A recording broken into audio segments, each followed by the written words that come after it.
So we're moving abroad, and I hate that we are talking about it in a way that is so nonchalant, in a way that it's so privileged. And I hate it, to be honest. I really dislike it because we have conversations about ranking countries, about the best countries for this, the best countries for this. And I'm guilty of that because I've made those videos and I talk about it in such a, I'm not going to say frivolous, but privileged way that I really dislike it. I really dislike it because 20 years ago, I wouldn't have been able to have such discussions and have such privilege because, again, my passport of birth is one that has not that many privileges.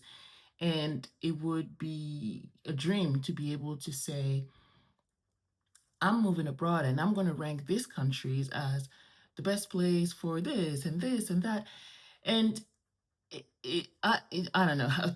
It just, I don't know. I feel some type of way about it. And there's a mix of guilt and other things in there. I don't know exactly, but I just wanted to make sure that I share those thoughts because I'm probably not the only person who feels that way.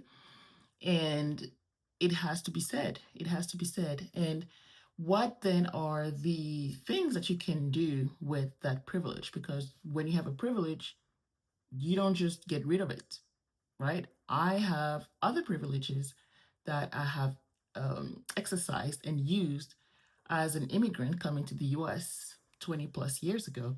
One of those privileges was not even thinking about student loans for school, being able to go to college debt free, because that's a privilege that a lot of immigrants coming to the US have because we're not even, I don't even think we can get student loans. So we don't even think about it. We find other ways to get an education. And many, I don't know if most immigrants coming to the US don't graduate with any student loan debt because there are other ways to do that. And that's why I wrote a book about it. But anyways, that's the topic for another season. So you have privileges, just like passport privilege, for example. And then we have these conversations about the best countries for Black families, the best countries if you have $1,500 a month. And so here's the thing that I really dislike is how we talk about other countries or the things that we can do in other countries. And I say we, okay? I'm not pointing fingers because that's me too. The things that we can do in other countries, mostly countries that we would not be able to afford living if we didn't have US dollars. It's, we can live the cheap life in Morocco, in Portugal, in Colombia, in Vietnam, in insert any country, popular country, for $1,500 a month, which is considered cheap in US standards, but it's a lot of money for somebody who lives there, right? And so, how many of us would be willing to let go of our revenues coming in, whether it's real estate, benefits, remote job, business, and still move to those countries, get a local job, or start a business there and only get paid in the local currency? Raise your hand if you would be willing to do that. Many of us would not be willing to do it. And so those are the rules of the game that we're playing. And that's where the injustice, inequity is happening. And I wish more people would acknowledge that when we have those statements, those, I live in a villa and I pay, I don't know, $2,000 USD. And it's a ridiculous price point for somebody from there because it's like, what? Right? And but for us, it's like, well, it's cheap. So I've been thinking about this for 2 days about how I was going to share those thoughts. And yesterday's thoughts were more like a little ranty, more ranty than today. And so today I have 5 things that I personally want to do in order to, I don't know if it's to feel better about it, about this privilege, but it's things that I think and hope can help a little bit. First thing is to give back to the country who is welcoming me. They don't have to welcome me and my family, but because of policies, government policies, they are welcoming me. I don't need a visa in some situations, or I can stay for 3 months without a visa, or things like that, which is not the case in reverse. Like they are not able to come to the US or the UK or Canada just 3 months just with their passport. Okay. So what is one thing that I am doing is giving back without expecting anything in exchange. Meaning, for our capitalist minds, being able to volunteer my time and my money and energy without getting paid.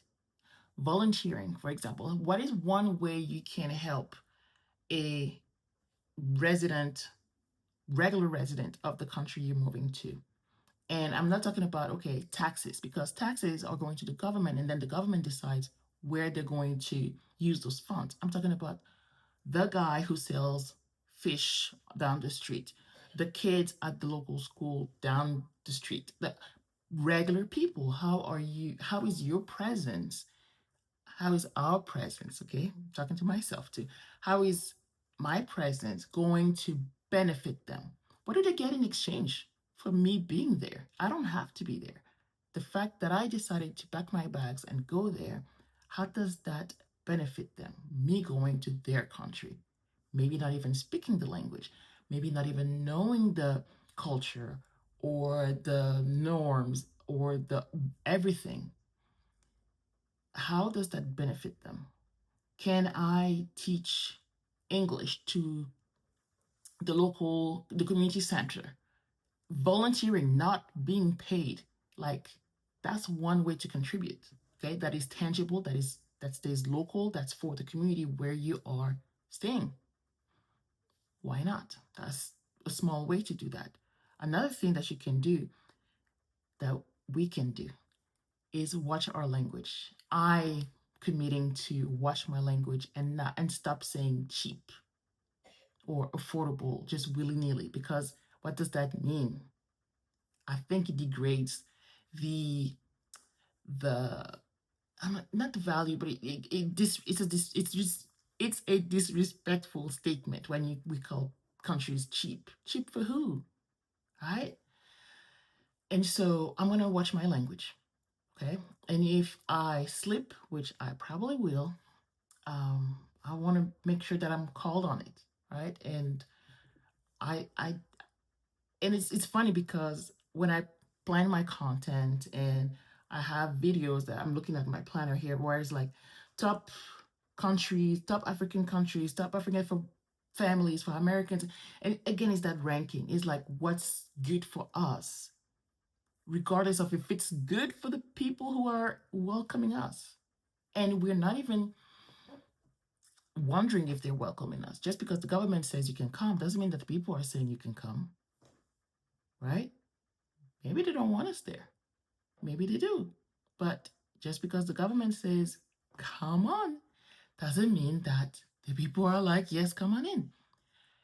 An example of, for example, um, with a lot of African countries, well, not a lot, but some African countries like Benin, for example, giving citizenship to Black celebrities.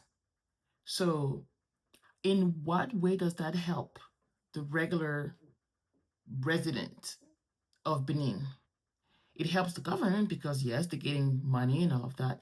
Do we know how that money is going to be trickled down to the local population? I don't know. So, in what ways does our presence help the regular person, the neighbor? Okay, so that was number 2. Stop watching my language. Number three is reinforcing exchange opportunities. I strongly believe that it's not a one-way street. I've always felt like, and that's also one of the reasons why I wrote my book about debt-free college education, is because I wanted to teach and show other international students how they too could come to the US and study debt-free. So it's not just how other people can come to developing countries, but how can we help these people move too if they want to, right? Again, there's policy level that we cannot really influence, but what can you do? Can we do exchange programs with your university? Can we do, things like that? And how can we give back in that way? So it's not just, well, I'm coming because I can, but how can they go as well? It's an exchange. And so that's one thing that I'm doing. Workshops, teaching other people how to do the thing that I did, how I was able to move out of Morocco and come to the US to study, and how they can do it too. Why not? It's fair, right? So that's number three, opportunities for exchange. Number four is spending money with local businesses instead of franchises.